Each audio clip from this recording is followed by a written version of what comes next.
अगर life cycle of Plasmodium skip की तो नीट में मार्क्स भी स्किप हो जाएंगे। तो आइए आज हम जानते हैं मलेरिया के बारे में, जो कि लाखों लोगों को हर साल इन्फेक्ट करता है और ये फेटल भी हो सकता है। So malaria is cause by a protozoan जिसका नाम होता है प्लाज्मोडियम फाल्सिपेरम। इसमें और भी स्पीशीज से कॉज होता है मलेरिया, बट जो फाल्सिपेरम होता है वो सबसे ज़्यादा मैलिग्नेंट होता है। प्लाज्मोडियम को अपनी लाइफ साइकिल को कंप्लीट करने के लिए 2 होस्ट की ज़रूरत होती है। एक होता है ह्यूमन और दूसरे होता है फीमेल एनोफिलीज। जब इन्फेक्टेड फीमेल एनोफिलीज किसी ह्यूमन को बाइट करती है तो वो अपने सलाइवरी ग्लैंड के ज़रिए ह्यूमन के ब्लड में स्पोरोजॉइट रिलीज करती है प्लाज्मोडियम के।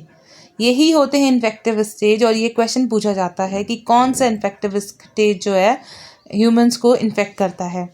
नेक्स्ट इसका इंपॉर्टेंट स्टेज आता है लिवर में। क्या होता है, जो स्पोरोजॉइट जब क्या होते हैं, जब ह्यूमन में इन्फेक्ट हो जाते हैं तो वो लिवर में जा कर के अपने आप को ग्रो करवाते हैं और वहाँ पे उनका मल्टीप्लिकेशन होता है। उस प्रोसेस को हम शिज़ोगोनी कहते हैं।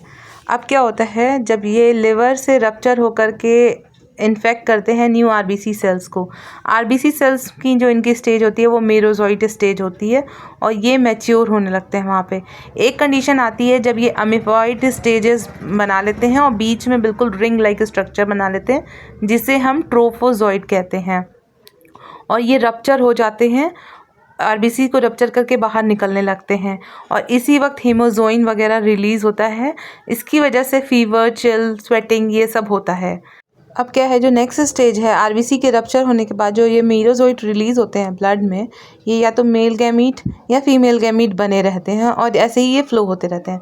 तो अब जैसे ही कोई नई फीमेल एनोफिलीज बाइट करती है ऐसे ह्यूमंस को जो ऑलरेडी इन्फेक्टेड हैं, तो वो इनको पिक कर लेती है अपने सलाइवरी ग्लैंड में और ये वापस जाते हैं उस फीमेल एनोफिलीज के गट में जाते हैं और वहाँ ये मैच्योर होते हैं। वहाँ पे स्पोरोगोनी होती है, यानी कि ये जो मेल सेल्स हैं और ये जो फीमेल गैमेटोसाइट्स हैं ये दोनों फ्यूज़ होते हैं, उनका जाइगोट का फॉर्मेशन होता है और ये ऊसिस्ट बनाते हैं, फिर ऊकाइनेट बनाते हैं और इसके बाद से वो वापस मैच्योर होने के बाद स्पोर फॉर्म करने के बाद से सलाइवरी ग्लैंड में फीमेल एनोफिलिस के दोबारा एंटर कर जाते हैं और उन्हें फिर से स्पोरोजॉइट हम कहते हैं।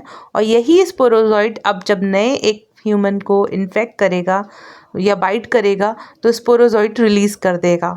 तो इन्फेक्टिव स्टेज आप याद रखिए कि वो स्पोरोजॉइट की होती है और ह्यूमंस में गैमेटोसाइट फॉर्मेशन होता है, वेयर एज सेक्सुअल रिप्रोडक्शन जो होता है इनका फीमेल एनोफिलीज में होता है। और ह्यूमंस में जो चिलिंग और फीवर की जो कंडीशन होती है वो आरबीसी स्टेज में मौजूद होती है।